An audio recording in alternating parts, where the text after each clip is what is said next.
নমস্কাৰ জনাইছোঁ সকলোকে। জয় গুৰু শংকৰ। আজি মই ইয়াতে উপস্থিত আছোঁ এটি বিশেষ কাৰণত। আমাৰ যি 56 সংখ্যক বাৰ্ষিক অধিৱেশন 2026 চনত হ'ব লগা আছে, তাৰ বাবে আমাৰ ইয়াতে আই মাতৃ সমস্তই ইয়াতে নাৰা কটাৰ কাৰণে ইয়াতে আহিছে।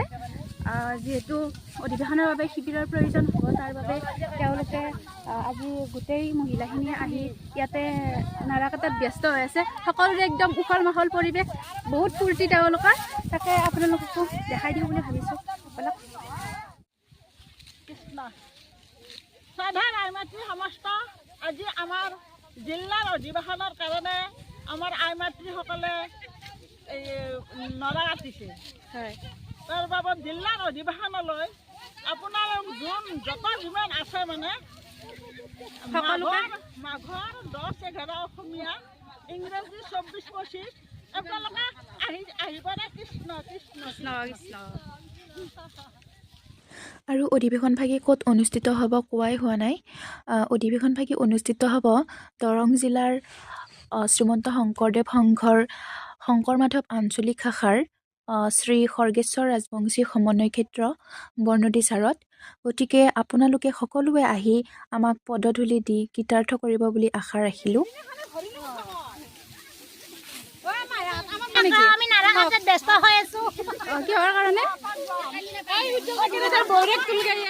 নাৰা কাটি আছোঁ, মানে ভালে লাগিছে আৰু এইটো শিবিৰত দিব ন? শিবিৰত দিব। হয় হয়, শিবিৰত দিব।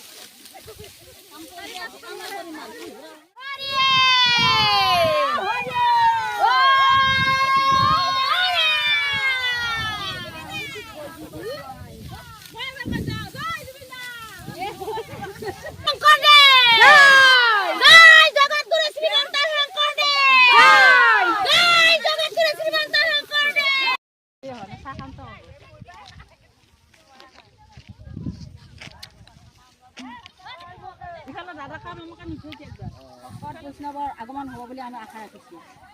হয়, এইদৰে আমি দেখিবলৈ পাইছোঁ যে আগন্তুক যি 10-11 মাৰ্চ তাৰিখে অনুষ্ঠিত হ'ব শংকৰ মাধৱ আঞ্চলিক শাখাৰ যি আতিথ্যত অনুষ্ঠিত হ'ব দৰং জিলাৰ এয়া তেখেতসকলে ঘৰৰ বিভিন্ন কাম পিছপেলাই হ'লেও নিজৰ কাম তেখেতসকলে বাদ কৰি হ'লেও এয়া ওলাই আহিছে কেৱল ভকত সেৱাৰ বাবে। কেৱল ভাল লাগিছে।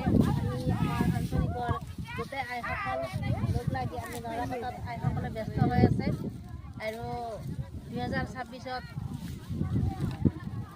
56 সংখ্যক আমাৰ যি অধিৱেশন